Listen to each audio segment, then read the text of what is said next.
Hello, good afternoon. I welcome you to another webinar session. Today we will be talking about development in the video station, the two most important station of MRCPCH.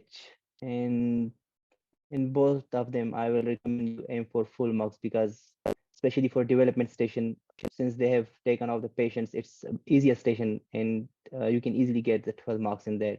And we will be talking about that at how to get 12 marks, and especially in the video as well. Like it's the smallest station in the exam and it has 6 marks each, so you can get 12 from there. So these two make it 24 marks in total, which is almost one third of the total marks of the MRCPCH clinical exam. We will wait for a while for some few other people, let them join, then we can officially start our webinar. Meanwhile, if you have any question, you can write them down and I will try to answer them. If there is any problem with the voice, please let me know. I will try to fix it from beginning rather than in the middle of the session. Then it will be disturbing at that time.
Dr. Star is asking about how to study for the clinical and months.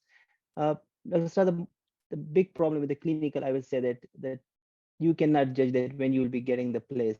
Like personally, if I talk about myself, I waited for almost 3 years to get a place for the clinical. I was applying and I was getting rejection. I got almost 6 rejection in total. So, but I will still recommend that you keep on applying and keep your pace. Slowly, study slowly, so that at any time you get the place, you will be ready for exam because it will be a surprise for you.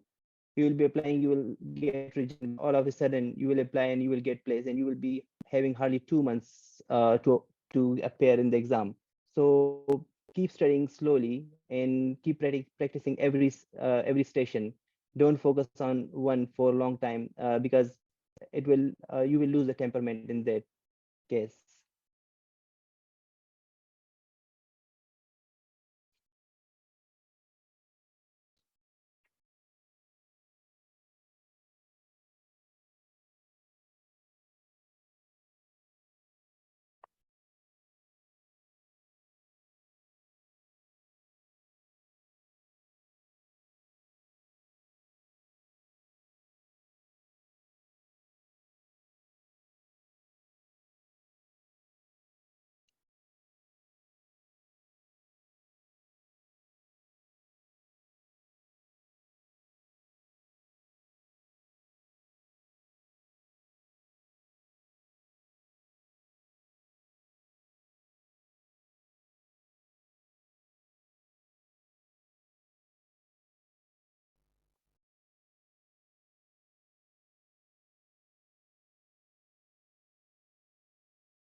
So start talking about the development station. It's the most lengthy station in the exam, along with the history station. You get first 6 when you are entering in the station to prepare the case. You will read briefly about the case before entering outside the station. Then you will have a 9 minute with a role player, and you will take history from her or her, whoever the role player is. Then you will have 1 minute to summarize your history to the examiner, and then again another 9 minutes you will be doing the developmental assessment, which is the main task. and that will be followed by 3 minutes of YY with the examiner.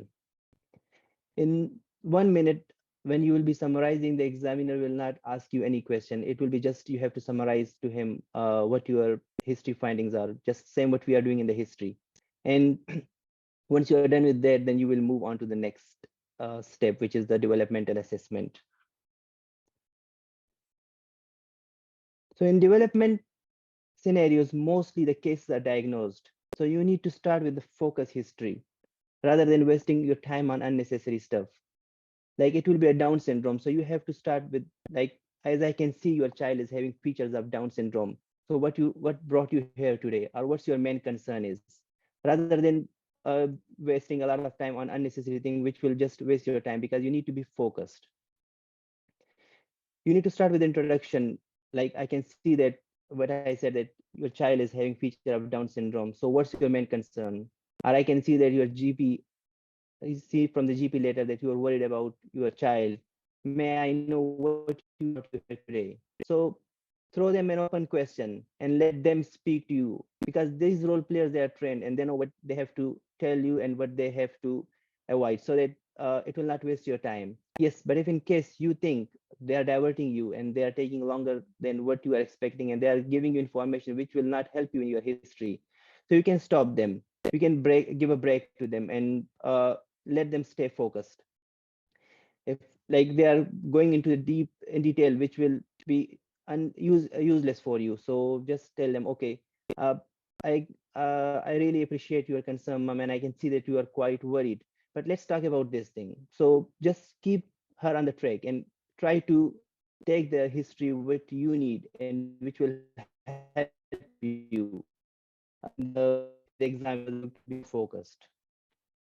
So your task in the development history is to know about mother concern, explore it. Most of the development history will have social, financial, and psychological issues, which need to be dug out in detail with sympathy and empathy. You need to focus on the task initially, that what their main concern is. And as most of the developmental cases, they will have chronic problems. So they will be either socially deprived, they will be financially deprived, or they will not have any help, so they will be psychologically tired. So you need to dig in that place, because you need to support them, and that's the main part of the development history. I will come to the points which you have to cover in the development history as well. Birth history is the most important in the development history, and you have to cover that in all the aspects, like antenatal, natal, and postnatal. And the good way to approach to this is, like, you can start, I'm just saying mom, so to make it broad, you can address with their name or whatever name you have agreed with them. So mom, can you please explain your pregnancy for me? And believe me, here, since I have come to NHS, uh, the patients, the parents, sorry, the parents are really up to date. If you ask them, can you please explain your pregnancy to me? They will explain to you in every bit, every detail, like all the antenatal scans they have done, they will explain to you. If they have received any medication, they will explain it to you. If they have received steroids, they will explain to you. If they have received magnesium sulfate, they will explain it to you, because before giving any medicine to them, we have to take consent from them, and we have to explain to them. Like if in my unit, if any baby is delivering below 35 week, because that baby has to come to my unit for admission, I have to go to the parents and I have to explain to them that what is going to happen to their baby, why I am admitting the baby, and what they can predict.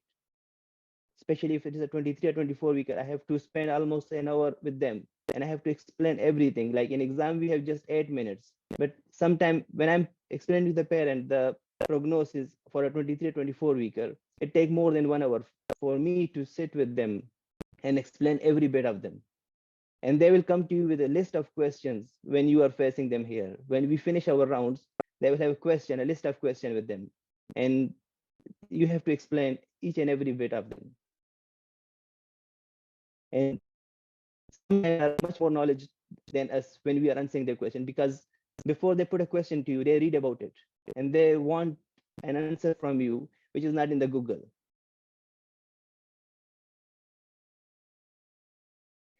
Focus history, brief. Like if a child is having syndrome, you don't have to go in much detail of the past history.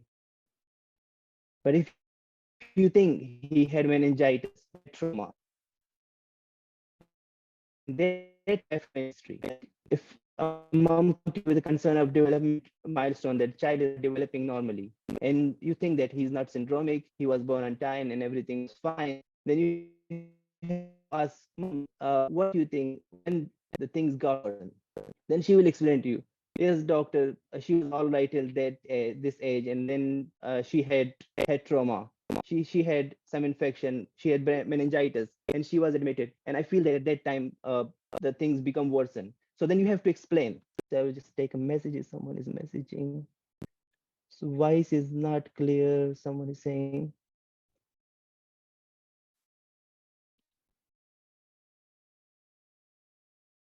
uh just sorry, I'll just confirm the why.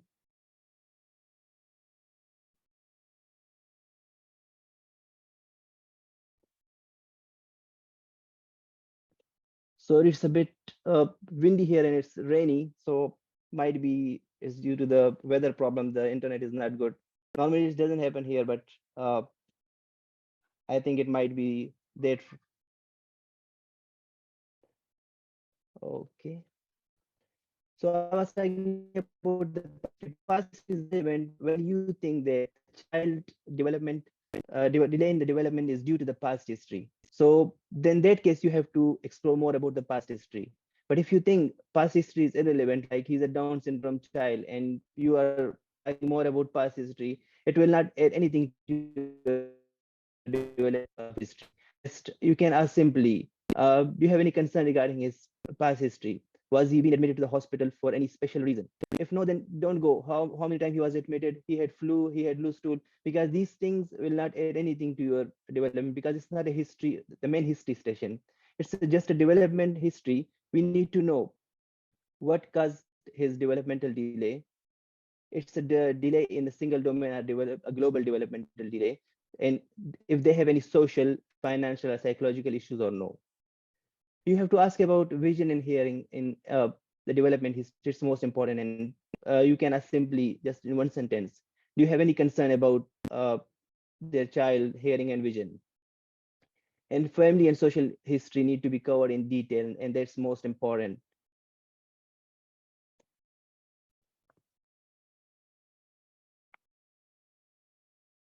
So I think I covered most of the point. So when trying to do taking development history, try to be focused on the domain that you are not supposed to cover.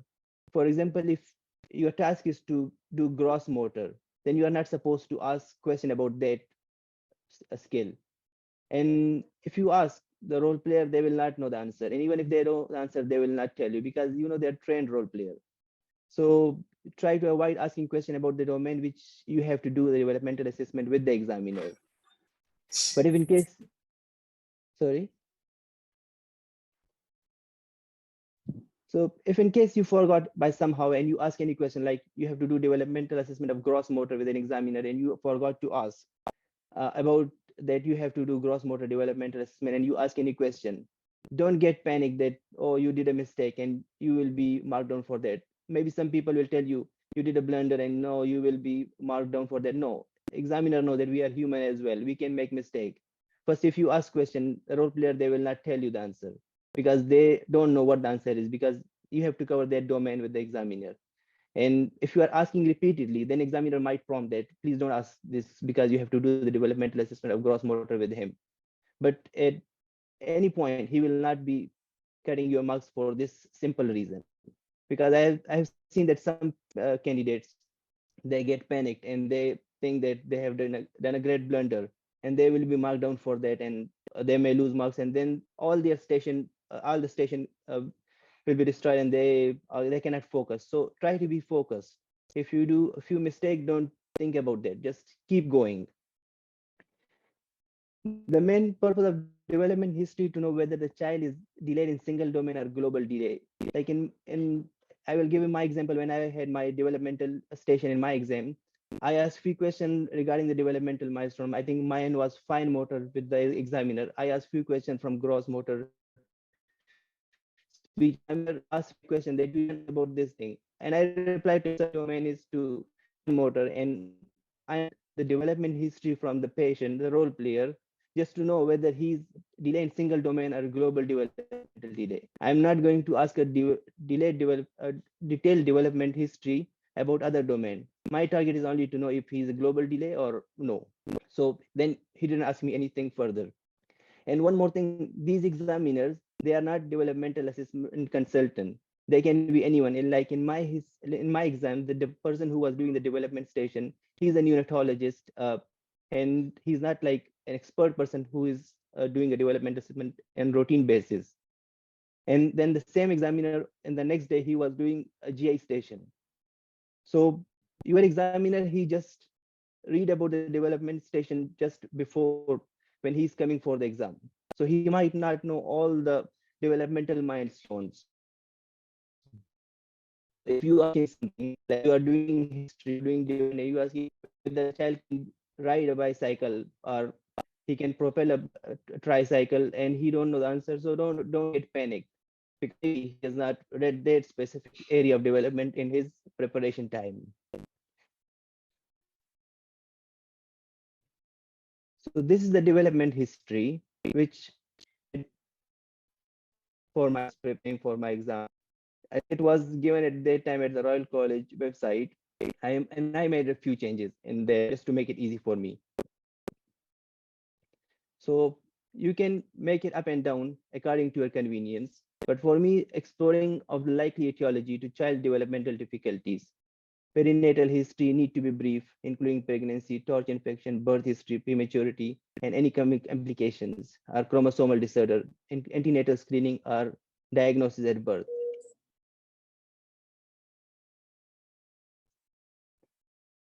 Then you have to ask about any associated comorbidity related to child's condition, for example, epilepsy, ADHD, autism, or any other condition. As I mentioned earlier, inquire about the vision and hearing. Past history is important when you think that he might have some meningitis, encephalitis, CNS infection, or trauma, or any neurological diagnosis. If no, then you can briefly ask about the past history. The exploration of other developmental domains should be brief to ascertain whether the child delay is global or specific developmental domains. And when you are doing the developmental assessment in history, like you are asking about fine motor, try to ask any two questions from anything, like how he hold the pens, like uh, how many cubes he can make. No need to ask all the fine motor development milestone in a history. You have to ask like you can ask two or three at the most because you don't have time to prepare. So ask just two questions from fine motor, two from speech, two from language, because gross motor you are doing with the examiner.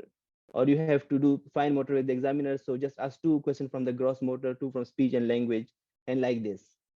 There's no need to ask complete development history because you don't have so much of time. Family history and social history is the most important part of the development history. You need to ask about the developmental delay, learning difficulty. You can ask them to describe their family to you and impact of child difficulties within the family. It can be financial, it can be employment status of the parents, it can be income support, it can be disability living alone, or if there is any additional help they are needing. You have to ask about educational plan. If the child is going to, if it's a school going child, does he have any education healthcare plan or no? And if he's going to he's going to special needs school or it's with the normal mainstream school. And then who is involved in the child's current management? If they are following with a multidisciplinary team, and who is involved in the multidisciplinary team, and you should know role of all the MDTs. If the examiner, when he's taking bio from you, the good thing is like if you are telling about physiotherapy, you need to explain to him like what the roles of physiotherapy is, what is the role of occupational therapist, what the salt will do, what is the role of developmental dietitian. If a child is having seizure, what the pediatrician will do. And other than that, if there's any other relevant information you think will be helpful, you can ask in the history. Until now, if there's any question, I am happy to answer that. I have one question, sir. Yeah, sure. Hello. Yes. In Yeah. birth history, if we are asking about how was the pregnancy, before the pregnancy time period. So if mother says that it was all okay, so do we need to further inquire the details, or it's mean Mm-hmm. that everything is okay and I should move forward? No, if like she's not telling you specifically, then might be she's hiding something. Then you have to ask a bit in detail. Why is a planned pregnancy? You had your antenatal scans or no? Like maybe the role player has been trained such that he or she will hide the things from you. So then you have to dig. Was the baby born on time? Normally, the role player, they will tell you everything. The way they are trained, they will tell you everything if you ask them open question. But if in case they are specifically told that don't tell them, then you have to dig them out. Okay, so it's better Yeah. to dig by asking Yeah. few questions. Okay. Yes. Hi, doctor. Hello. Hi. I have one question. Yes, If please. the if the exam question don't ask anything about speech and social, Mm-hmm. okay, and Yeah. the case have delay speech, Yes. can I ask about autistic feature and ADHD, or Mm-hmm. I say, do you have ADHD or autism, or I ask simple question about them? Mm-hmm. Can I do that, or it is not Uh, allowed as they no, are social? you mean to say your main assessment with the examiner is speech and language, and you are asking the Yeah, same question in the history. You mean to say like this? yeah. If the No. exam say to you, Yeah. don't ask anything about social and speech, you Yes. will examine it. Yes. Can I ask Then in the history about autism and ADHD feature or not? no. If your domain is to do speech and language with the examiner for assessment, then you will not ask these things in the history. Uh, you understand me, doctor, or no? Yes, I got you. Like you mean you will send to do speech and language where the child is having AG or autism. You will attach speech assessment milestone with the role player in history because you have to do the examiner when you're doing the developmental assessments a specific 9 minutes. Yeah. The sound is not clear. Is it Sorry. clear? Yeah, it's not clear, the sound. Sound is not clear. I don't know, maybe some problem with my internet today. But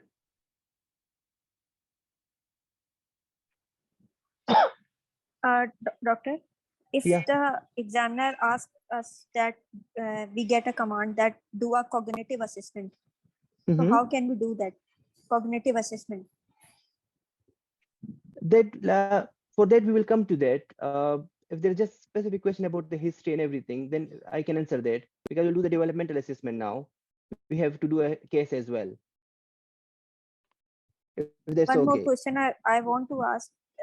You can answer later on if it Mm-hmm. is out of this topic.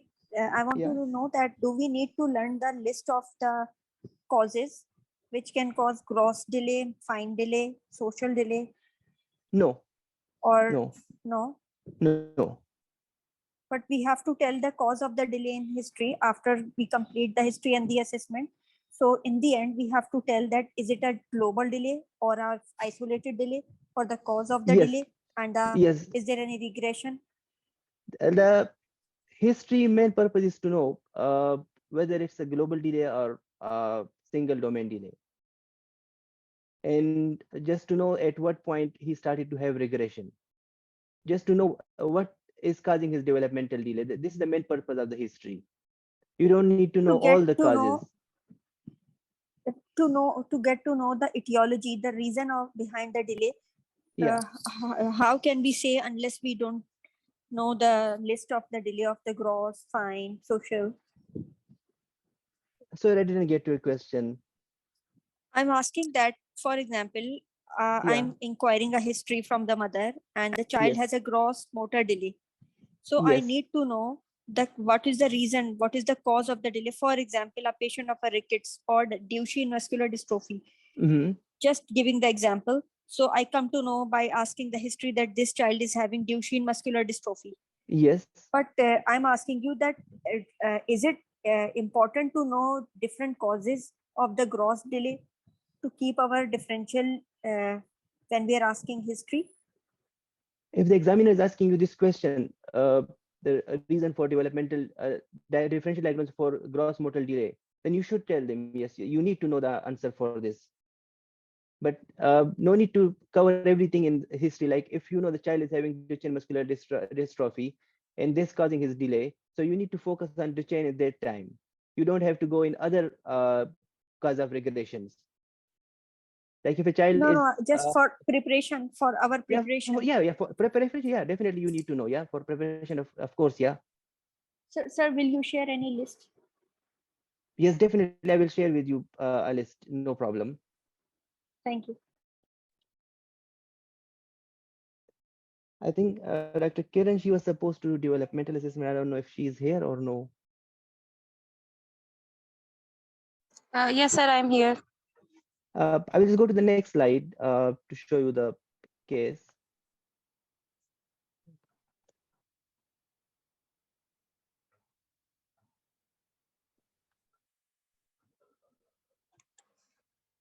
You can see this, yeah?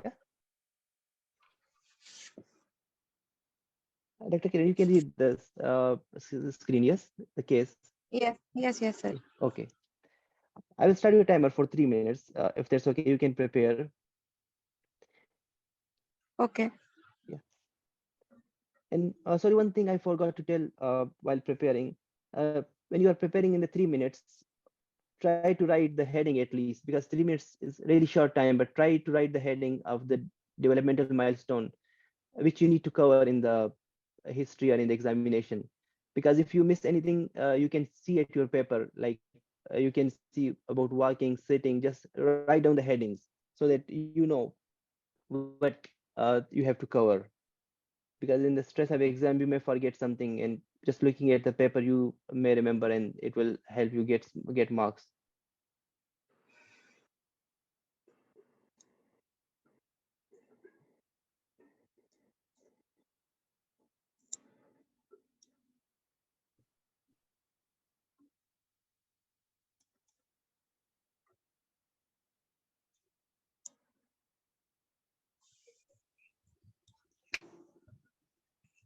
Excuse me, sir.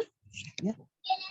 Exam also we will get the same a bit detailed scenario like this. It will be like this, yeah. Okay. More or less Thank like this, yes. you.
After this session, I will share the history, which I shared the screen earlier. And I have simplified the development milestone for me when I was doing my exam, so I can share that as well. When I was preparing for my exam and during this midday tea, my wife, she used to practice with me. Like she will ask me the developmental milestone, and I will tell her 1, 2, 3. initially I used to use this, then she will randomly ask question that what a child of 3 years can do, what a child of 2 years can do. So if you make it a fun game, it will be good for you. Development is the most easiest and the most volatile station. You need to practice it daily. You can practice it with Okay, sir. yourself. Yeah, sorry. Okay, sir. I'm ready. I have You are made my ready? template. Okay. I will just start the 9 minutes then. If you are ready, you can start. Okay. Hello. Good afternoon. Good afternoon. I am Dr. Kiran. I am one of the pediatric registrar working in this department, and you must be Miss Lucia, mother of 3-year-old Jones. Yes, Dr. I'm Lucia, John's mom. Okay, Miss Lucia, I have been asked by my consultant to take developmental history regarding John's condition. Is it a good time for you? Yes, please, doctor. That's the reason I'm here as well. I was waiting from quite long time to see some of you that Okay. can talk to me about John. Okay, Miss Lucia, sorry to keep you waiting. Can you tell me what is your main concern? Well, doctor, I see that John is not like my other kids, and he's not like his other age group friends as well. He has recently started going to the daycare, and he's really not like other his friends. He's not behaving the way he should be. Like he's 3 years old now, and I'm really concerned about his development. Okay, Miss Lucia, for how long have you been noticing this problem? It's been quite a while, but Okay, so Miss Lucia, is there any loss of skill, anything that Jones could do before and now he cannot do?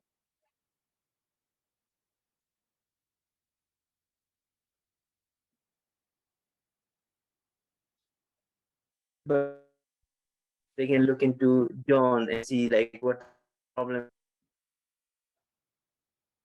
Sorry, voice is breaking. Is it my internet? Hello. Hello. Yeah. So is there anything that he could do before and now he cannot do? Like what you mean to say? I mean that if he could do anything, any skill he has lost, things he could do in the past and now unable to do. Well, I'm not quite sure what skill you're talking about, Okay. but Maybe I'm like a bit kids do this. They speak sentences and then they forget those things. Maybe they climb up the stairs and sometimes forget. no, he is not forgetting the sentences, but Okay. he is not learning new things. Okay. Okay. So is there any problem with the speaking? No, not a special. There is no problem with the speech. No. Okay. And anything with the behavior, is it difficult to take care of? No, he's a very lovely boy. He's a really lovely boy. And he is the most easiest of all his brothers and sister. Like, he's very good boy. I can easily take care of Okay. him, and he listened to me very nicely. Okay. And is there any hearing concern if you call him from behind? No, no. He can. Okay. He's responding when Okay. I call him from Uh, John. So he is. okay. So do you feel that he has any rigid routine or repetitive movements? No, no. Okay. So Miss Lucia, you must have observed him playing. Does he like to play with crayon? How does he hold a crayon? Well, he can hold it. He can hold like he's holding like this. Okay. And how does he like to scribble or draw? What things does he usually draw? He can draw a straight line. Okay. And does he ever play with scissors, kid scissors that you know? No, I don't have a kid scissor, and I'm afraid I have never given him any scissor. Like it's very sharp, the scissor I have at home, and I'm afraid that he might cut himself with that. Okay, I appreciate. Okay, so does he play with cubes? Yes, he can play with cubes. Yes. Can he make a train? No, he cannot make a train. No. Okay, so and does he make a tower? He can make a tower. Yes. Okay, how tall of a tower? Well, I think he can put up to 6 cubes. Okay, so Miss Lucia, how does he go to the toilet? How does he tell you? Well, he need to when he need to pee. He tell me that he want to pee, then I have to take him to the toilet. I And in start the night? preparing him to come out of the diaper. It's just yes. In the night, I just take him before going to sleep. I take him to the toilet, and just recently I started him out of the diapers. So still Okay, can he sometime on and sing off, I'm songs with a putting a four diaper tone for him in spoon? the night time. Okay, can he feed No, he himself with a cannot. four? Okay, just the No, spoon, no, he cannot. No. a cup. Yes, with the spoon with the spoon he can, but it's a bit messy. Okay, how does he help while you dress him? Yes, he can. Yes. Can he undress himself? No, he cannot. No. Okay, and how does he play? Like he plays by himself, or he likes to copy others, or does he like to other kids to join? Well, he likes other kids to join, but not too much. Okay. So, Miss Lucia, can you roughly remember what kind of sentences does he speak? 2 word or 3 word? He can say 2 word sentences.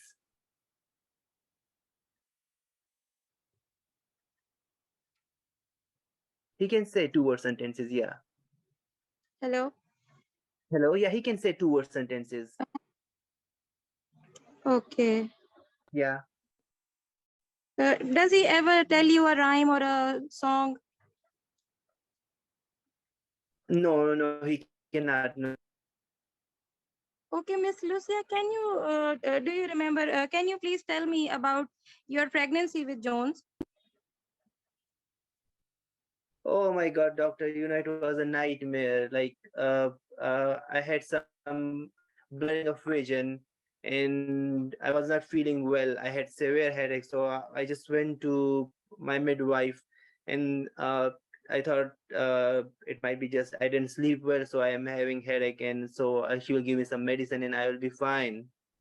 But when she examined me, my blood pressure was sky high. Then she arranged an ambulance, and I had to go to the hospital. And there they tried to stabilize my blood pressure. And oh my God! Still, when I remember that time, it was like I start shaking. My blood pressure was not coming down, and they were quite worried about my health. So they have to take me for an emergency cesarean.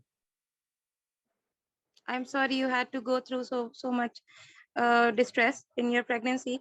But do you remember what were the dates when you were taken to the C-section? Yeah, he How was many weeks? just 26. Yeah, he was 26 weeks at that time. He was really tiny. Uh, yeah, he was just 550 grams at that time. Okay, and he must have been taken away by the doctors immediately. Yeah, because they said I have not received steroids and I didn't have much time to get the magnesium sulfate. So they had to struggle with him, but he was having problem breathing. So they have to put a tube into his mouth, and his initial few weeks were really horrible. They were taking bloods again and again from him, and it was a Miss really Lucia, was he put stressful on a time for us. breathing machine? Yeah, like I Was he told put you, on they a have to. breathing machine? For how long? Yeah, yeah. So he remained on the breathing 9 minutes completed. So like I said, he was put on the breathing machine. Initially, he was on support when they put the machine from the mouth, and then they have to put from the nose. So he remained on that for a total of almost 8 weeks, I think. Okay, and did they recognize any of the problems in the brain, any seizures during that episode, any heart problem? No, there was no seizures, but he had some bleeding initially, which was, I think, just grade 2, if I'm not wrong. They was giving us some gradings, and then they said it resolved. So that was fine when they were doing again and again the scan. So on the repeat scan, it was fine. Like heart had some like sagging or some short-term babies have, and then they give him some medicine, and with that medicine, it closed as well. Okay, so is he for and when was he taken home? At what age? Yeah, so I think he was corrected 39 weeks when he was off his machine, and then he was taking feeds with his mouth, and he started to put on some regular weight. So then we took him home. Okay, and is he following any team of doctors now? Yes, we are following with quite a lot of doctors. It's especially with the pediatrician, we are following regularly every 2 to 3 months, and they are checking for his development. But recently, we moved our house where we were living before. We were doing a regular checkup, but it's 6 months that we have not followed it with anyone. Uh, because of my husband job, it changed to this new place. So still, we are struggling and Okay, arranging all the appointments and everything. okay. Is there is he also following the brain doctor and the heart doctor? No, like I said, the heart doctor, the opening it, they said it's closed with the medicine, so we didn't follow again with anyone, and we are not following with any brand doctor. No. Okay, and other than that, in the course of 3 years, did he need any hospital admission?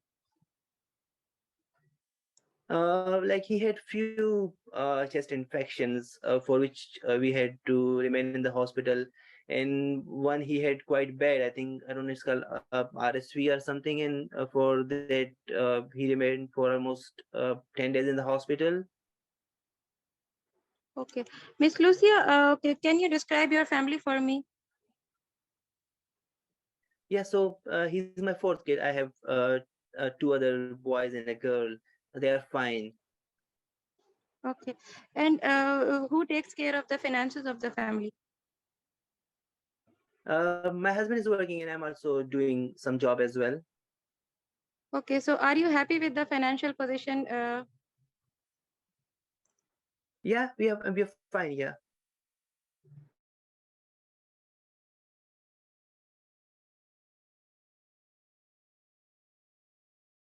Okay,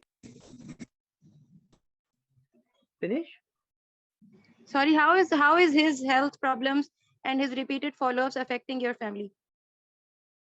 Well, like I said, we have moved this new place since 6 months, and I'm really struggling to get him registered and get his appointment started with the pediatrician so that he can have regular assessment. But we were told that he will be regularly followed if there is any concern. So I'm still struggling with that. Okay, thank you, Miss Lucia.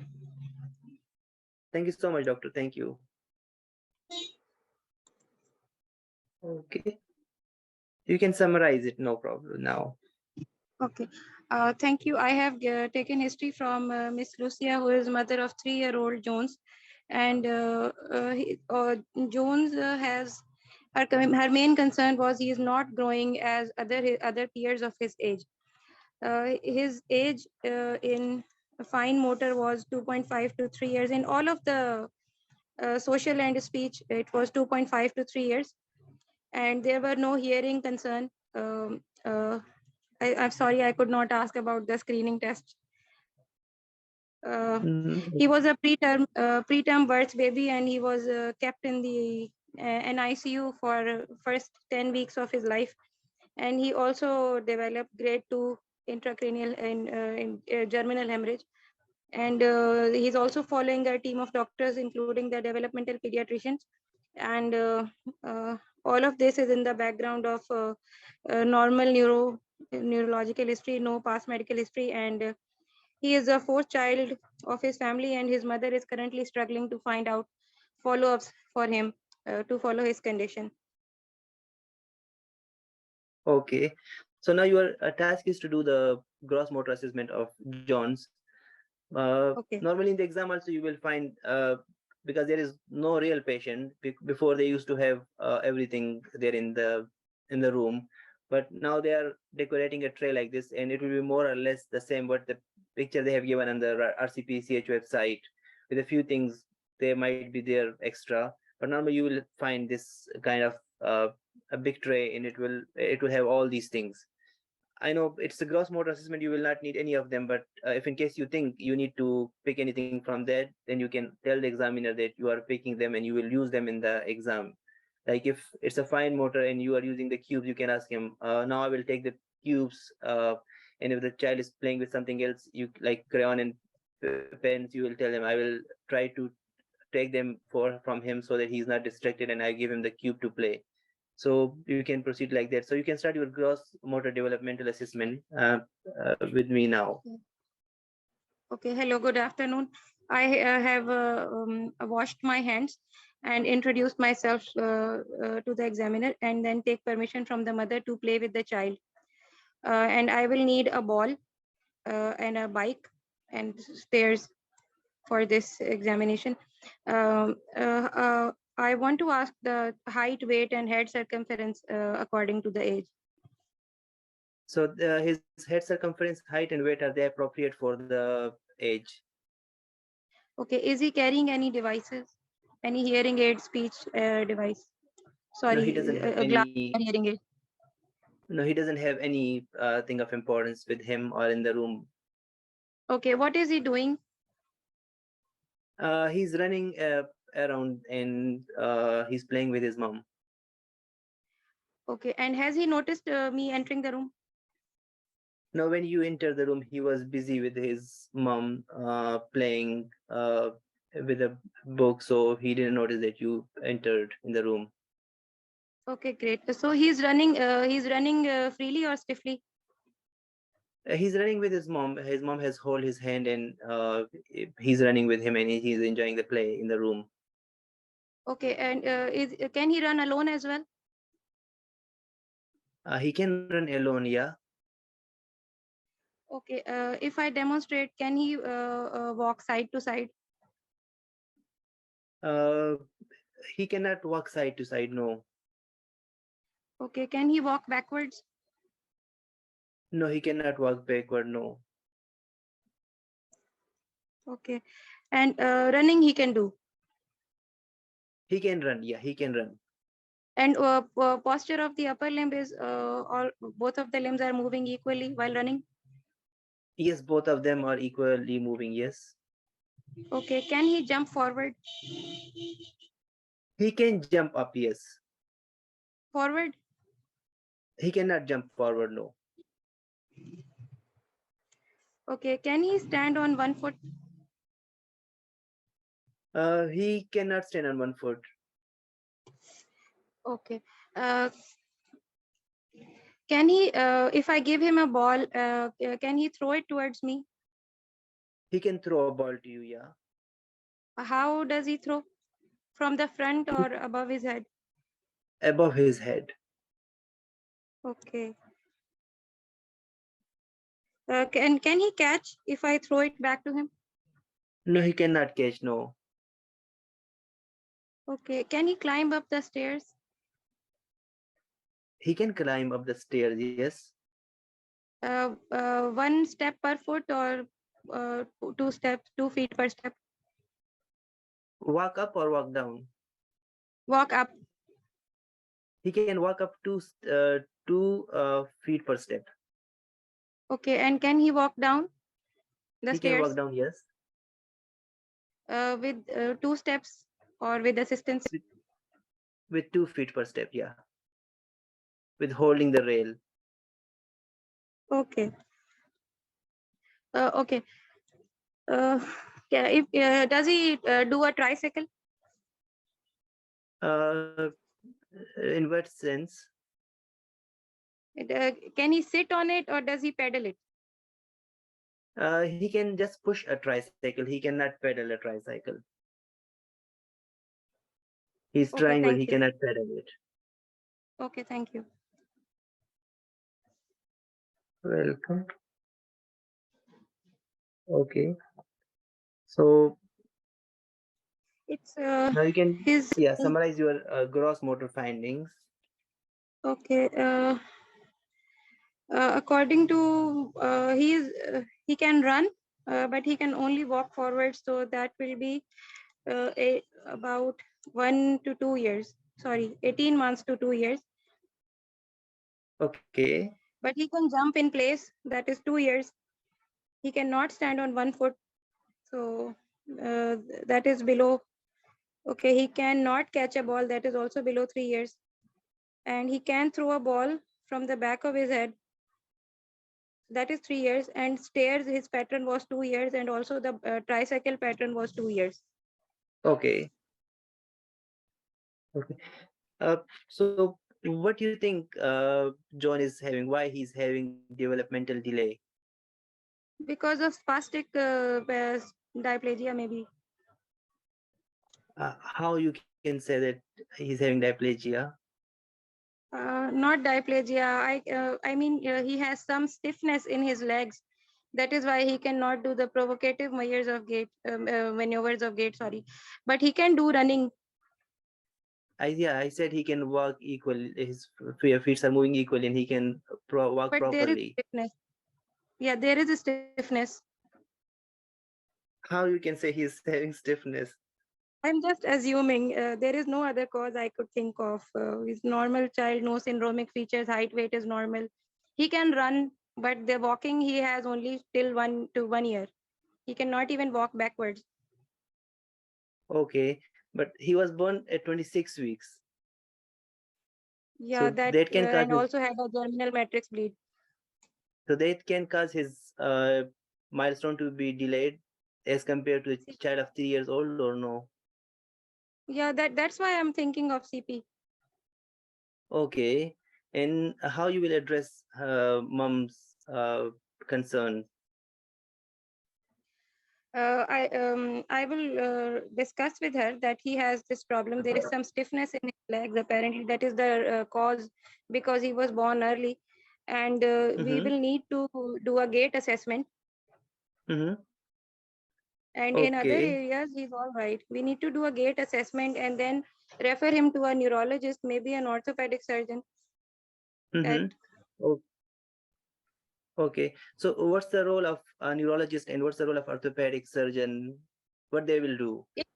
first, I think there should be a gait analysis done. If Mm-hmm. there is a reason, then we can give him treatment for his walking problem. He can, I mean, he can run, but he cannot walk backwards. Okay. And also if he has contractures, then maybe, I'm not saying absolutely, maybe we need to refer him to the orthopedic surgeon. Okay. But walk backward and walk sideways. These are specific developmental domains for when the child is 3 years old. Yeah, 2 and 3, Yeah. yes, you're right. 3 years. For 2 years, like they can stand on tiptoe when they are shown, when you demonstrate them. But walking sideways and walking backward, they are specifically for 3 years. Okay. Yeah. So okay. And how you will arrange the appointments, because mom is concerned about the appointments. She's not getting the timely reply for that. I think we can arrange appointments if we find something. Well, you can not promise them. In NHS, things are much different than it used to be in other part of the world. Here, you can just tell that you will follow with your secretaries, and they will send a letter to the clinic list, and we will try to arrange appointment as soon as possible. But you cannot give them a date, especially after all these Okay. strikes which are going on with in NHS. There is a lot of backlog. You will Okay. just reassure her that you will try, but you cannot promise her. Okay. Yes. So I'll just give you a bit of feedback if that's okay. Yes, yes, please, sir. Yeah. So like I said initially that in history, in development history, you need to be focused. I don't know. I think you are presuming that it might be a case of ADHD or autism because you are quite concerned about that. I don't know if it is right or no. If it Yes, was yes, your yes, background. yes, I was primarily thinking of that. Yeah. I think I should have done the neonatal history first. Yes. So, like I said, you should have asked the mom what her concern is, and then you should have gone to the antenatal history, the birth history initially. And if you should have covered that area, you would have gone like would have covered a lot of things in the developmental history, because then at that point you will be sure that why the mom is here, because baby was born preterm and now he's having delayed milestone. So that was her main concern. So I think you wasted quite a lot of time on asking things which were not related to the history. But if you are even if in exam you will ask these things, the role player, they will keep on telling you something that will be useless. Even if they don't know, if they are not trained, still they will keep on telling something from their side, and it will just waste your time. Development Mm-hmm. history is just 9 minutes. It's just 9 minutes, and believe me, this 9 minute, like it flies. You need to practice this history repeatedly. You need to be focused. Ask the thing which you need to ask, rather than asking the thing which will just waste your time, and the 9 minutes will finish, and you will be standing nowhere. Then, if Okay. you have So like the you should have sequence should started. be just the neonatal history first, then the milestones. Yes, milestone you can ask later on. Like you should have asked her what her main concern is.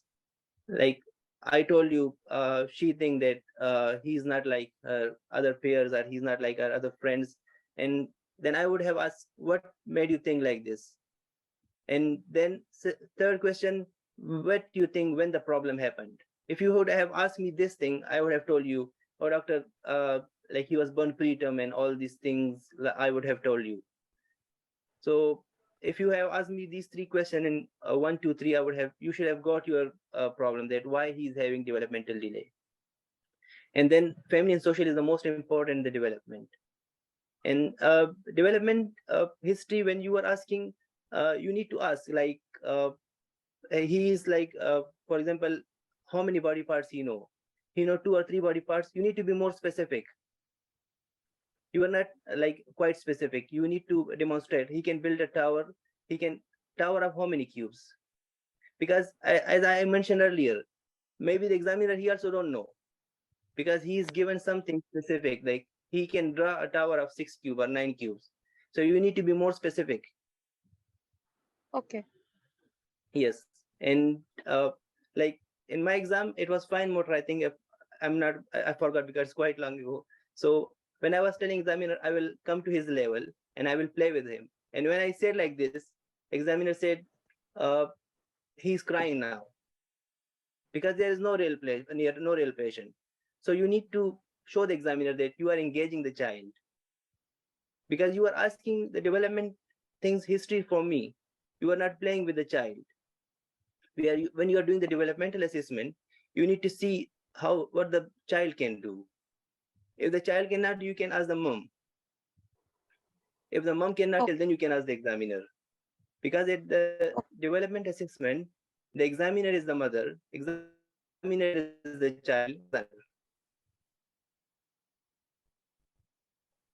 okay.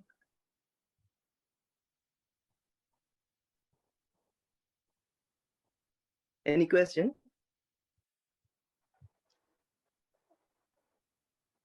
Uh, do they want us to Yeah, have a diagnosis or just the age is enough? just age is enough. Okay, so I was coming to this point. When you get this 1 minute summary, no need to tell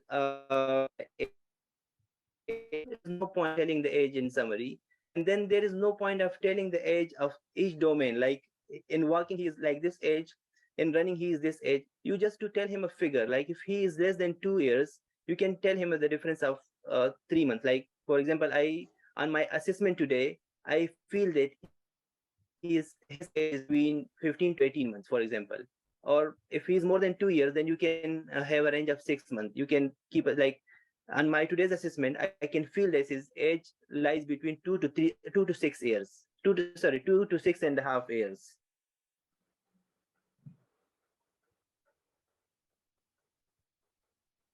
Okay. Okay. Yeah. Yes. So no need to tell specific age for each domain. Just tell him a range. This is my age. This is my age range. It will make you more safe, rather than if you will tell him, I can see that, I can feel how walking. He's 12 months. Cycle. He is 3 years. So this will make it more complicated. Okay. Yeah. And don't presume anything. Yes. If because you are not doing the neurological assessment of this child, so you don't know he's having stiffness. Unless and until you have examined the child and you have done neurological assessment, then you can say that I don't think, like, I have examined the child and he's having stiffness. If you have not examined the child, so you don't presume. Okay. Yeah. Because if you will presume from your side and you will tell them, then you are not a safe doctor. If you don't know anything and you tell the examiner, sorry, I don't know, but I will like to read about it and I will come back with a good explanation, believe me, they will be more happy rather than you tell him something from your side and which is wrong. Okay. Yes. So how about I just say that since I have not seen the child, I can only give developmental thing like he's isolated or gross.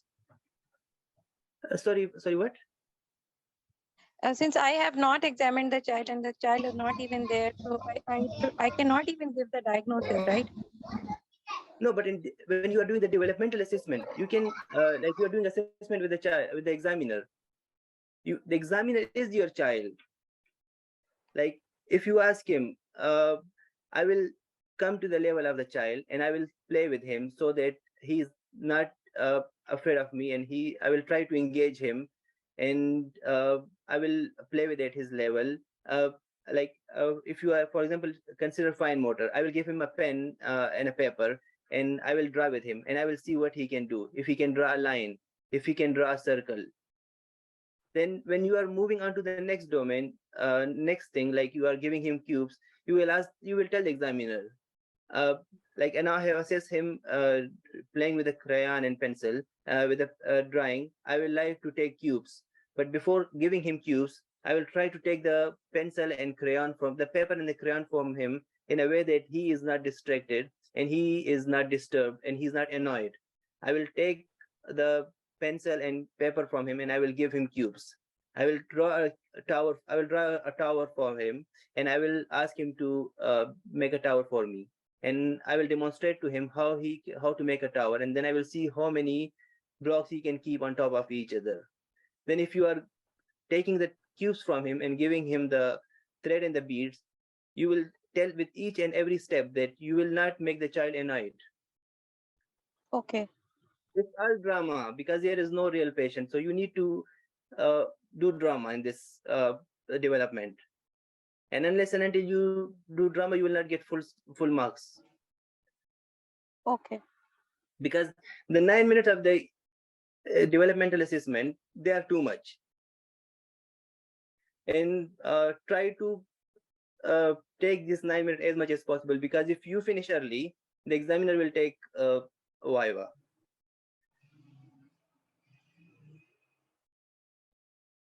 Okay. Okay. Yeah. Yeah. Excuse Sir, me, how doctor, many I have a minutes for question. Viva? It's 3 minutes viva, but the examination is, the developmental assessment is 9 minutes. So if in case you finish early, so they might start earlier as well. Yeah, okay. Yes. Thank you. Normally, as per the RCPCH guideline, they have set number of questions. They have to ask that question. They are not supposed to go beyond that. But you don't know. Every examiner is different. For some examiners, doctor. there are no rules. Sir, can we write it? The history we can write, and what about the assessment? Can we write the assessment when we are doing? Because child is not there and we have pen and paper. So can we write it?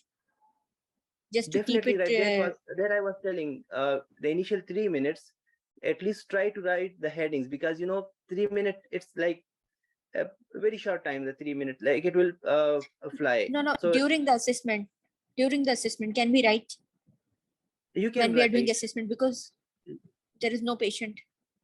I'm Yes, you asking and can writing, write. asking and writing. You can write, but problem is then you may be distracted unless and until you train your mind so that you are talking to the examiner and you are writing down with the paper down without looking at the paper.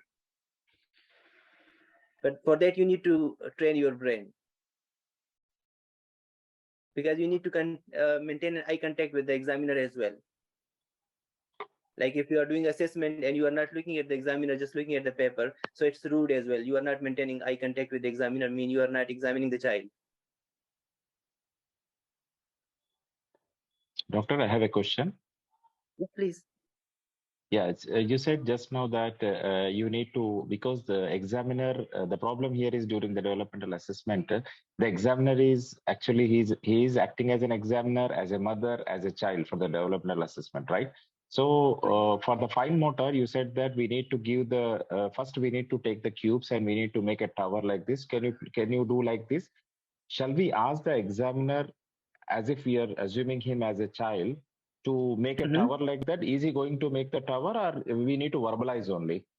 No, it's just verbalization. Like you will tell him, like Okay. this picture in the display, same, they Okay. have a tray and they have a cube. Okay. You will tell him, I will take the cubes and I will make a tower, but I will demonstrate the child how to make a tower. You don't have to pick the tubes from the tray. Yeah, but you have to tell him. actually I'm. Yeah, the main question here is, because we need to involve the child like here, because we don't have a patient, real patient. So Yes. so we need to pick up the cubes for the fine motor, whatever we want, like paper, the scissor, crayon, as well as the cubes. We need to pick up from those section, and we need to give it to the examiner one by one. So as if he's a child like that, or just we need to verbalize. That Just actually verbalization, just thank you. verbally. Yeah. Thank you. Yes. Thank you. But you have to tell him that you are going to pick the cubes. You don't have Okay. to touch the cube. Yeah, but just you have to tell him that you are going to pick the cube. Say, so that he know that what's your motive is behind picking the cubes. Okay. Yeah. Thank you. In this case, it is like 6 month delay due to prematurity, right? There's no underlying cause. No. In this case, yes, it was just a prematurity. Doctor, do we have to say that this is diaplegic CP or just CP? Because the hands were fine, appropriate for the age. Yes. So if you think the child is CP, you can just tell him CP. But if you have not examined, you cannot specify that what kind of CP he is. Because it's not a neurological assessment. It's not a neurology station.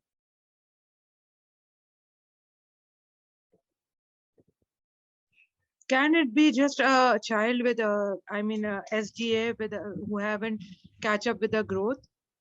Yes, it can be. Even in the exam, they can give you a normal child. It's not like 100% mandatory that it will be a child with some pathological problem. It might be a child of 3 years with three years developmental assessment, and they have put the child because mother is concerned. It's not like 100% guaranteed that it will be a sick child with problems. It might be just mother is concerned that the child is not developing normally, so they have brought up the child and you have to do the developmental assessment.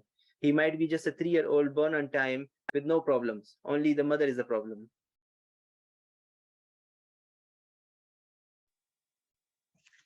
So, sir, we don't have to say like a clear-cut diagnosis, like as this scenario that we can't say CP. Only we have to say it's developmental delay. Yes, Is it like enough? you can say, yes, I can see that from my history and examination, this child seemed to be developmental delay, like either it's a global delay or isolated delay.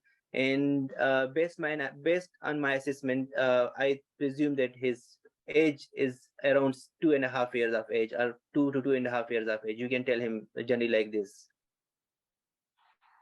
Okay. No need to Yes. specify. No need to specify if he is not asking you. Okay. Thank Yes. you, sir. No.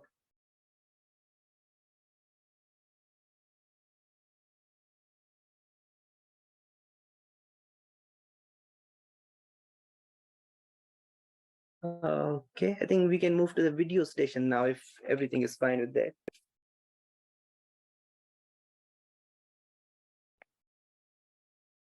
Uh, okay, so video station is also like there are two video stations. Previously, before they changed the system, there used to be 10 videos. They will play a clip of 10 videos, and then like what we used to have in IKP, either they will ask you for diagnosis, they will ask you for the investigations. So it was a straightforward station with 10 videos, and you will pick the signs or you will pick something. It was like MCQs.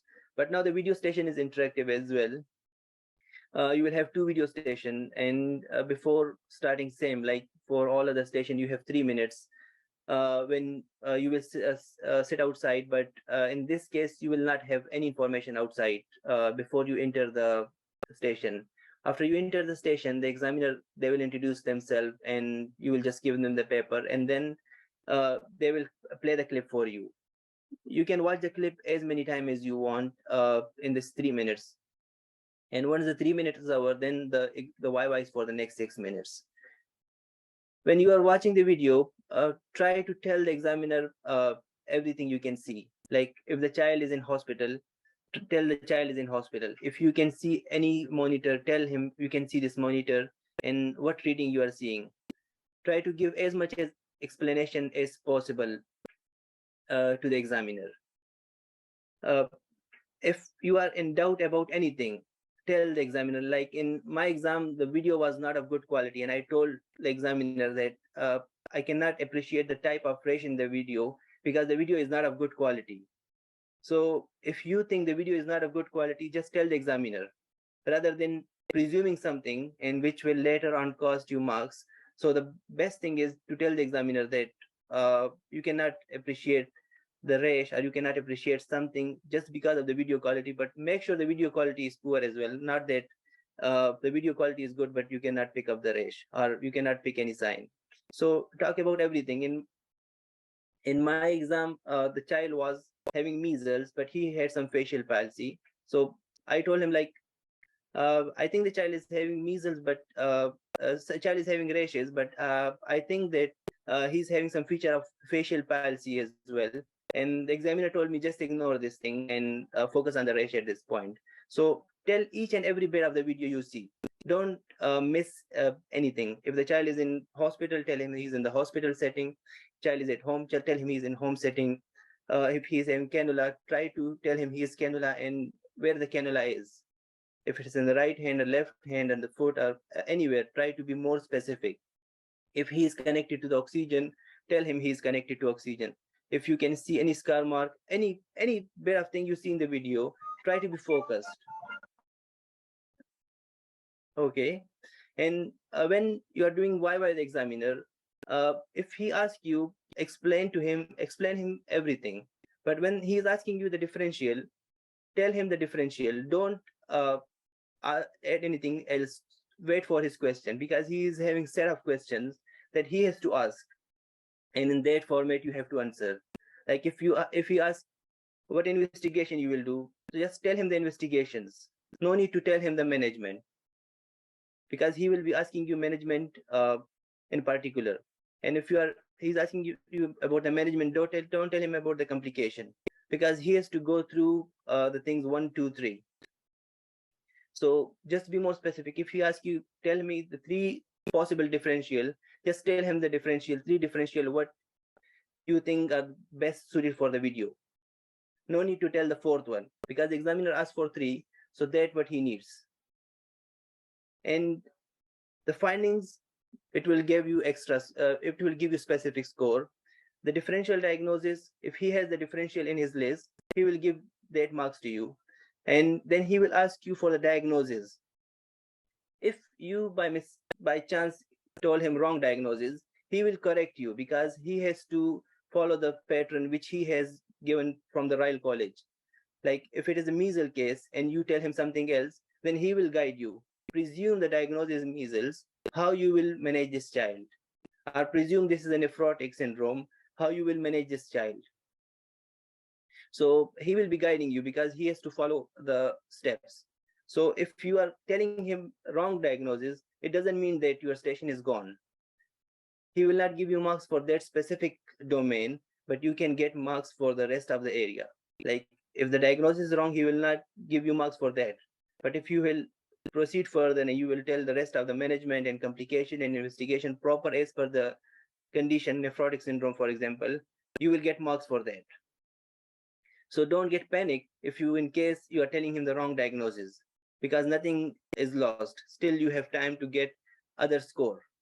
And in MRCPCH Clinical, even every point count, because in the end, it's a combined score, not a specific station score. So try not to lose your focus and get panic.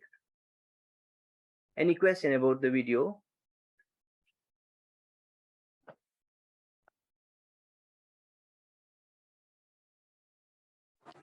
Sir, Will do the they keep videos be only repeating the videos? Sorry?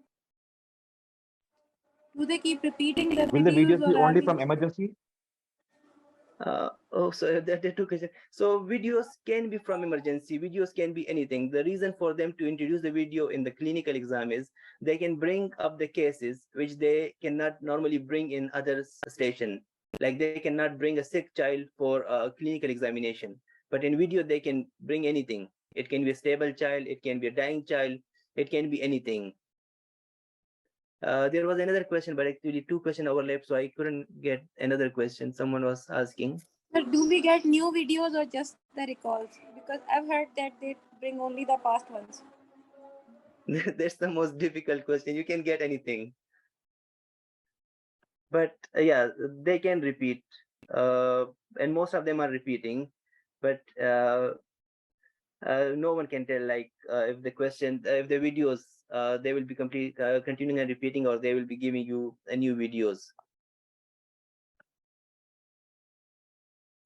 But what I think that the limit is, it is very limited for the video. Like they try to be more focused on emergencies rather than bringing common things in the videos.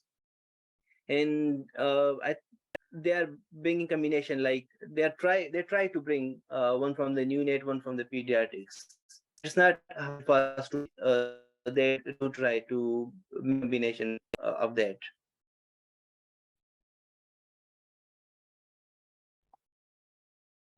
Let me play a video. For example, I have a lot of videos. These all are videos doing someday, but I've just selected a few of them from for now.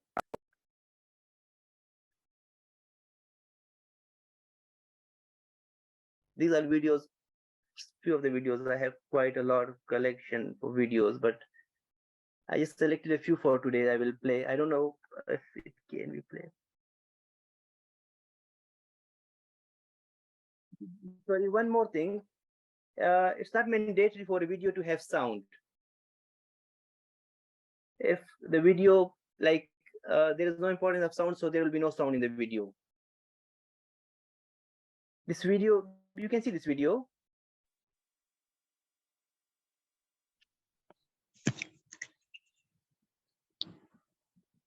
Excuse me, sir. So when the video will start, we will start describing the video at the same time while looking at the video, or when it will close? Only then we can No. talk. Sorry, 1 minute. Let me share the video. The first 3 minutes, you have to watch the video. You can watch as many times you want, and normally it will be a short clip. The maximum I think is 1 minute, if I'm not wrong, but you can watch the video again and again in the 3 minutes, and the examiner will not ask you any question even if you stop watching the video. He will wait for that 3 minutes to finish. I don't know if I share the video. I don't know if it's if you guys can see that or no. 1 minute. No, sir. Let me share it again. Now? Yes, sir. Yes. So let's, for example, this a video. Yeah, it's there now.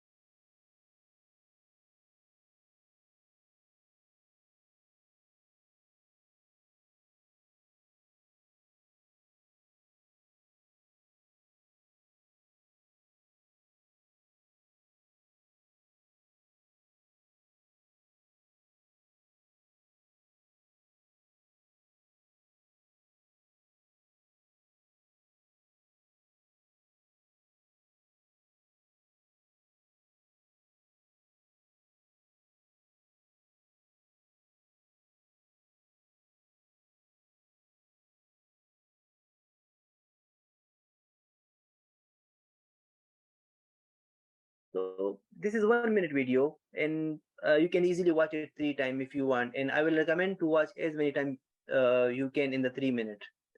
Watch the video again and again, and look at every bit of it. Look at the surrounding. Look at the monitor. Try to like this baby. Look at the monitor. What his situations are and what happening to the situation. If he's having any cannula or no. If like he's having nasal oxygen. If he's getting sinus. So try to explain everything to the examiner. I think someone was supposed to and now sound in this video. So there was sound in this video. I don't know if you guys were able to hear that or no, but normally it's not mandatory for a video to have any sound in the exam, unless and until like it's important and it will make any difference to your diagnosis. So if there is no importance of sound, so in the exam there might not be a video. There might be a video without any sound, without any sound. So you are not able to hear sound. So let me play another video then.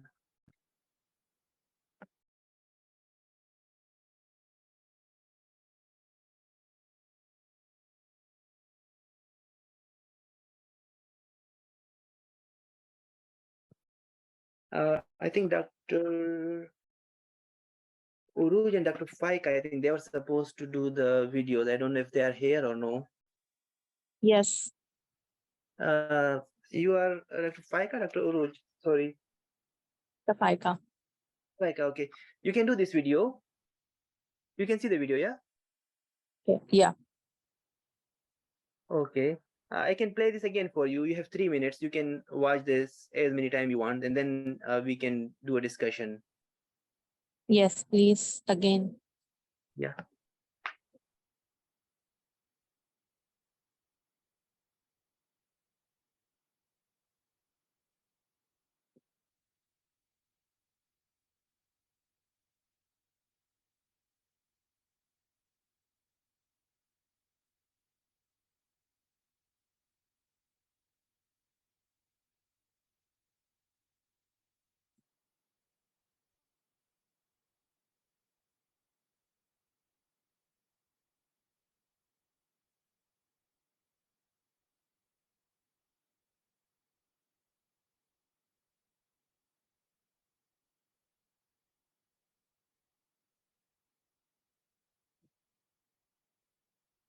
Okay.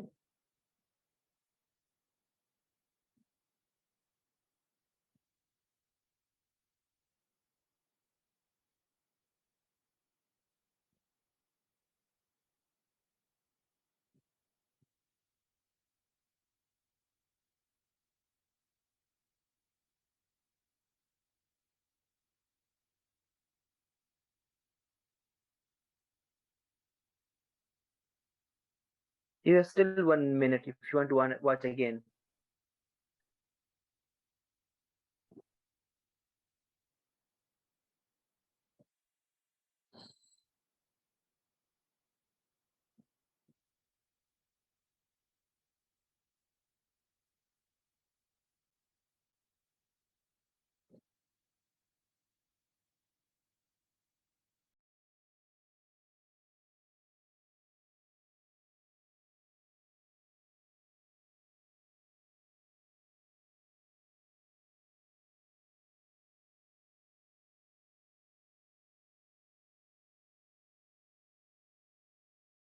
Okay.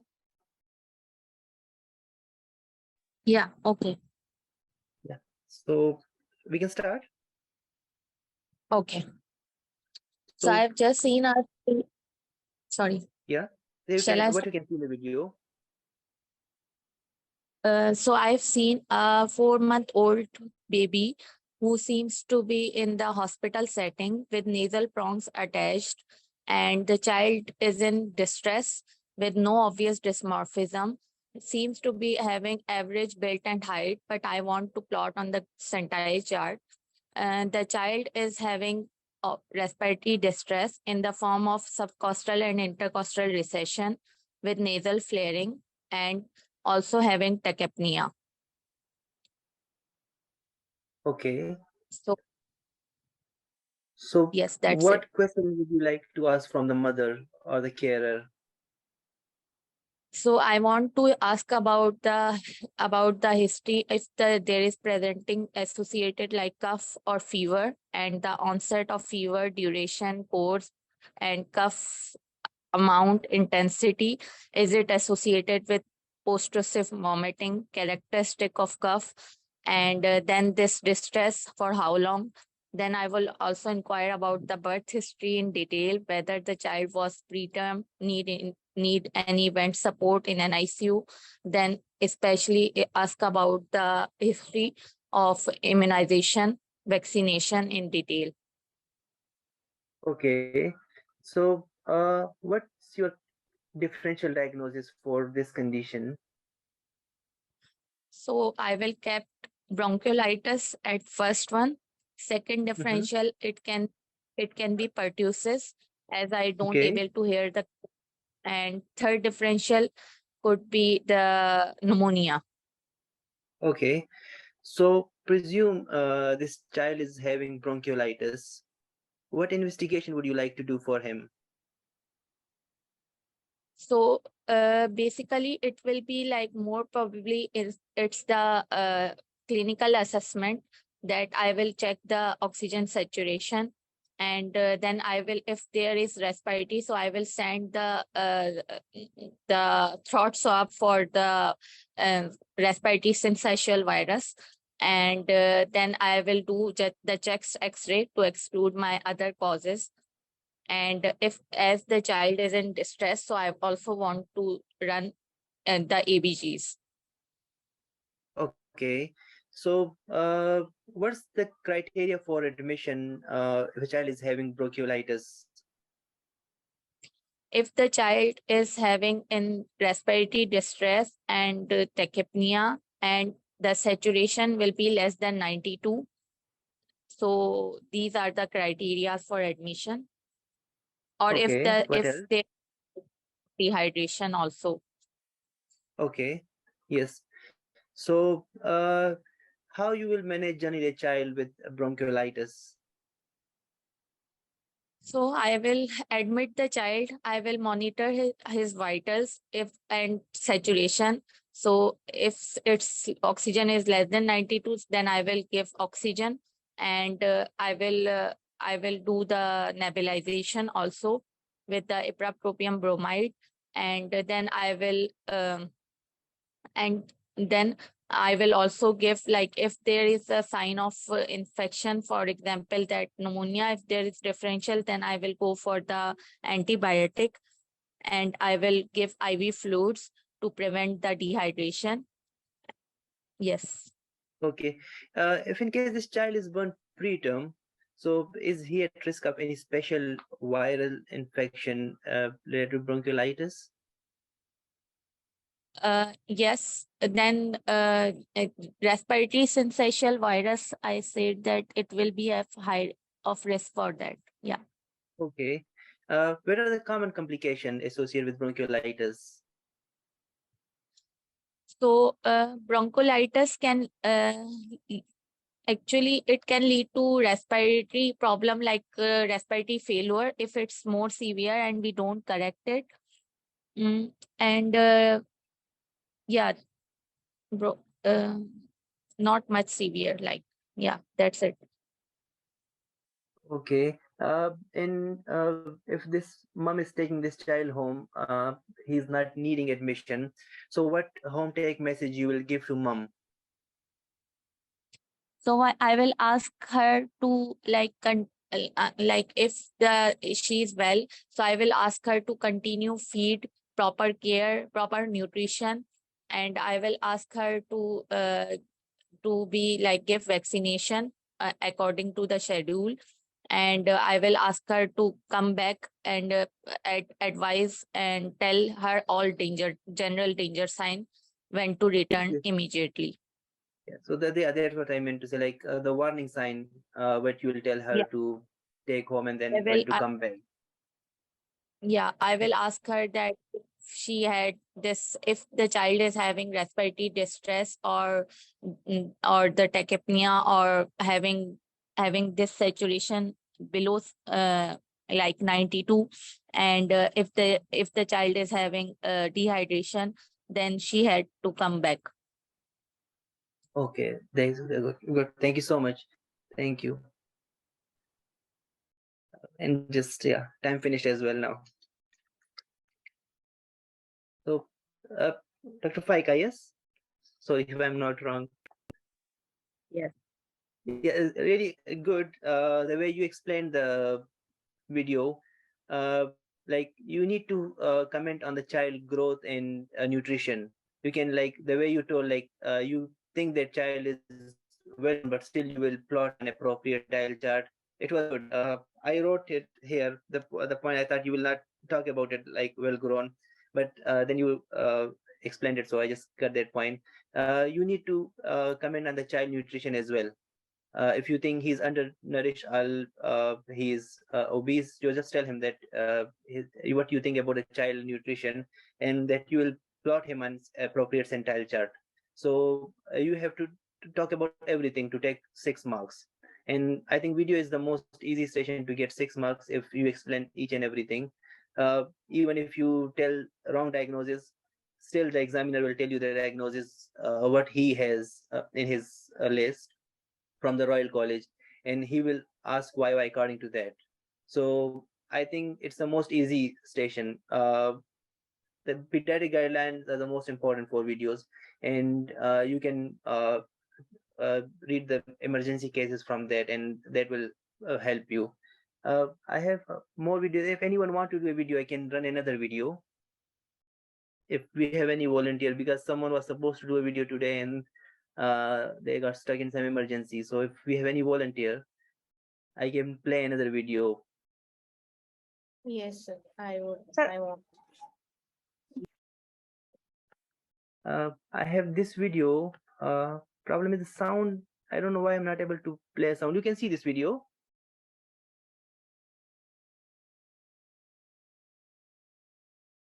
You Yes. can see the video. Yes, we can say this. Let me play the sound. I don't know if it is. So can you zoom this video?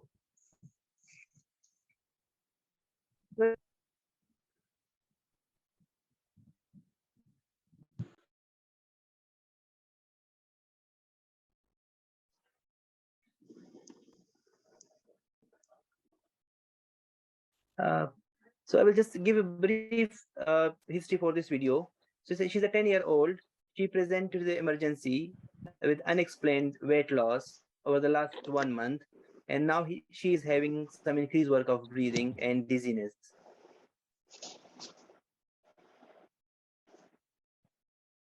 Who was supposed to do this? If you can just tell me your name, so it will be easy for me to.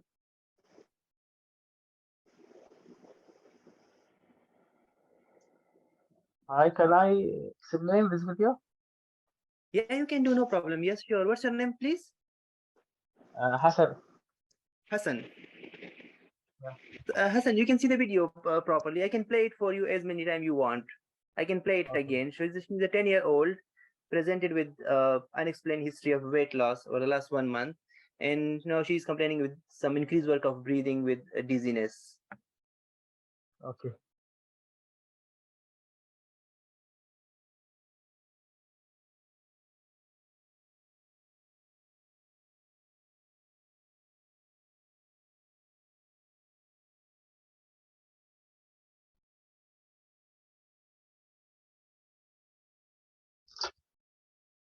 I can play again. No, it's fine.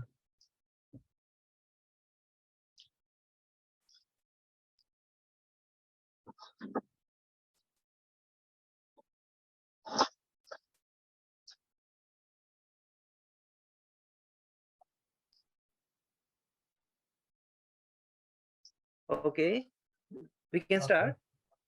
Yeah. Okay, so I yeah, you can explain the findings. I saw 10 years old girl. She looks underweight, and she had deep and rapid breathing. It looked like acidotic breathing. Uh, when with the history, it's most likely decay. Okay. So what question would you like to ask from the carer? I'd like to ask when the condition is start. Uh, is there previously diagnosed as diabetes or not? If she previously diagnosed as diabetes, is she on regular insulin or not? Uh, ask about frequency of urination and how she drink. Yeah. Okay. So no, she has no history of diabetes in the past. No. Yes, she has some history of weight loss, and she is going to washroom more frequently than she used to be before. Yes. So, looking at her condition, what you think will be your most likely differential diagnosis for her? The first differential diagnosis is diabetic ketoacidosis. Okay, Second, second thing, if she is dehydrated for anything, polyuria, or any condition that may cause increased urine output and make her acidosis or diarrhea or okay, poisoning, okay. but So, little bit away from history. yeah, so presume that she's having DKA, she's having diabetes, newly diagnosed diabetes, and she presented to you with a DKA. How you will approach her? Uh, First, I should assess her condition, her weight, and assess dehydration, uh, oxygenation, make their airway, breathing, and circulation, the ABC. I make a random blood sugar and send her for blood gas analysis, ABG, to make her in which schedule either moderate or severe dehydration, and according to that, I plan my management. okay, and will you be doing any blood investigations? Yes, I said, I should do a random blood sugar, a Mhm. blood gas analysis, to show her pH and ketone. Okay. ketone. No, like she is newly diagnosed diabetes. So, like, there are any other further tests you would like to do on her? HbA1c. Okay, like any screen for thyroid, celiac, because being a newly diagnosed diabetes, you will look for the other autoimmune conditions or no? Okay, so so you admitted I her think to the insulin level, C-peptide, insulin level, sorry. C-peptide, insulin level, C-peptide. Okay, Yeah. yeah, this is what I mean to ask, like, because if she's newly diagnosed diabetes, so what will be your approach to her? Like, you will be doing a lot of blood tests. Yeah. So, how you will manage her in the intensive care unit? Yeah, I should be admitted to intensive care unit first. Maintain her breathing circulation. I should give her IV fluid. First, Okay. start with the bolus. Mm-hmm. If it and then maintenance. I calculate the Mm-hmm. fluid. After 1 hour, I start insulin uh, as a zero point zero 0.05 to zero point 0.1 unit per kg infusion, and put her on chart for her vital sign, urine output, and check the sugar every 1 hour and the ketone every 2 to 3 hours. The mother, she's crying in the ICU that her child is being diagnosed with diabetes, and her partner is not here. He's away. What support you will give to her mother? Sorry, can you repeat the question? The child mother, she is crying. She's saying that her child has been diagnosed with diabetes, and she's quite depressed. So, what support you will give to her? I say to her, diabetes mellitus is a treatable condition, and many many people live normally and have normal lifespan and with their condition, with the same condition. It just need to take her insulin and follow up with the doctor and the diabetic nurse, and she will live normally. Okay. Thank you so much, Hassan. Thank you. Hassan, your knowledge was good. That's good. You commented in the start she's underweight. You should have told the examiner that although she looks underweight, but you will like to plot her an appropriate centile chart. In initial, before asking the diagnosis, you told that she's having DKA. I think it was quite early to tell the diagnosis. You should have waited for the examiner. In the video, wait for the examiner to ask the question rather than telling him what's running in your mind. Because as I talked about it previously, he will give you marks for the question he asks from you. Like if he is having marks for diagnosis and differential diagnosis, so let him ask you the question rather than telling him that you think she is having DK. Just tell him the findings and then wait for his next question. When he asks you for the differential and then diagnosis, then tell him, yes, these are your differential and this is your diagnosis. Then if you ask about investigation, tell him about the investigation. If you will tell him about the investigation followed by management, then you will lose the marks for the portion which he has to ask. So just tell him, yes, you will do 1, 2, 3 investigation and wait for him. Sometimes some of the examiner, they might ask you what are your most likely 3 differential diagnoses. So just tell him the 3 differential diagnoses, what you think will be most appropriate for this condition. He might ask you what are the 3 relevant history questions you will ask. So some examiners are more specific, some are broad. So if they ask you 3 history questions, try to ask the more specific 3 questions, what you think will be more appropriate for this condition. If they ask you 3 specific investigation, just tell him. But if you ask you what investigation you will do, tell him all the investigation you will do in this case. Either if they are less important, tell him. That will help you gain some marks. If you are losing marks from somewhere, then you will gain marks from something else. And always wait for the examiner to ask the question rather than jumping into the answer. Even if you know the answer and examiner has not asked that question, so you might be penalized for that. So I will recommend to wait for the examiner question every time.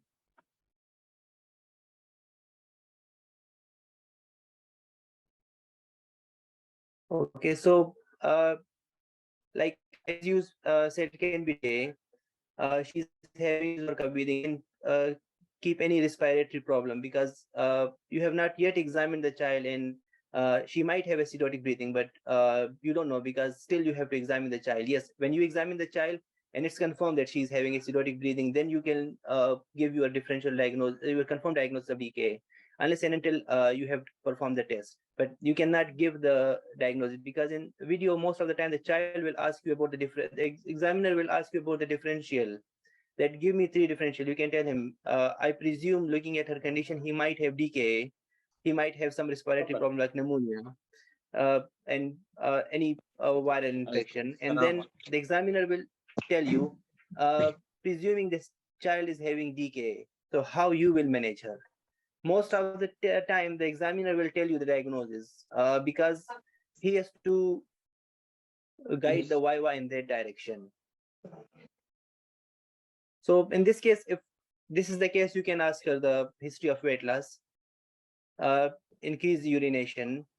That's the most important thing in this history. And since when it started, the duration onset is the most important. History of the weight loss since when she's having weight loss, and then polyuria, polydipsia, yes.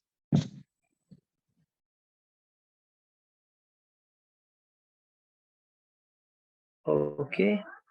Any question? Any other question?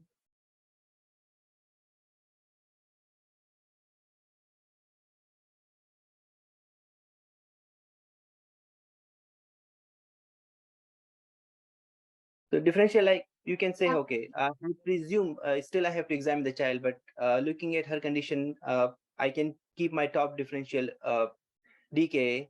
she is having some increased work of breathing, so I can put respiratory problem in my list as well, that she's having pneumonia.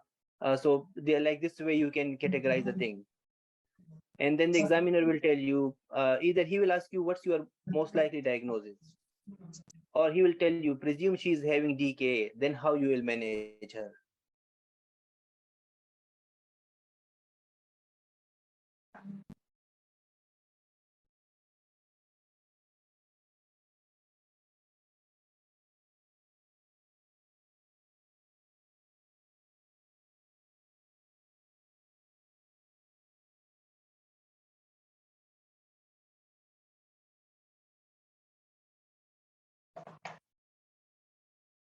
Okay.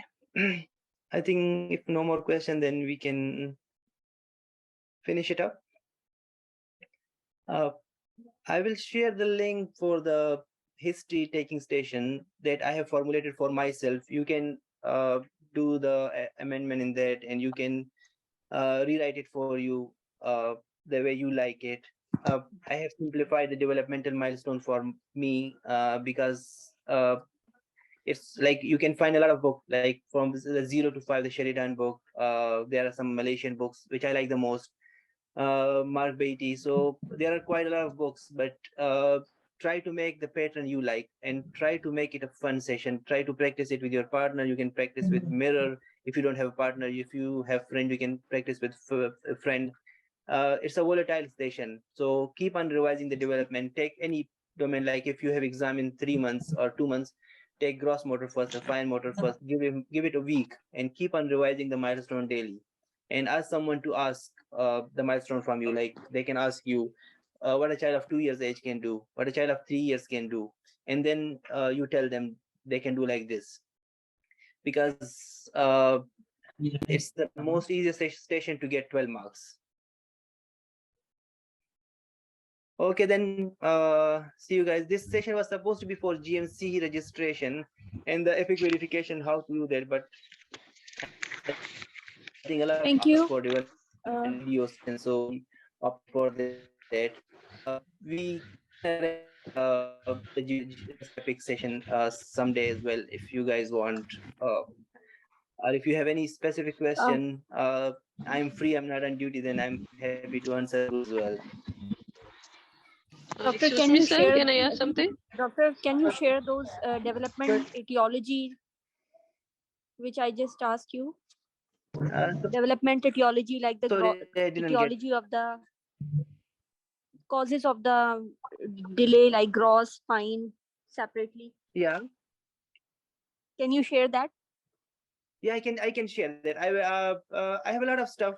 Actually, unfortunately, before moving to UK, my younger daughter, she broke my laptop, and I had to send that to my home country, and I'm still waiting for that data to be recovered from the hard disk. But I will ask my brother, because when I was preparing for my exam, I have written a lot of notes, and all of that data in my old laptop. So let me get that data, and I will share all the material with you guys. I'm happy to share everything. I don't have any problem with that.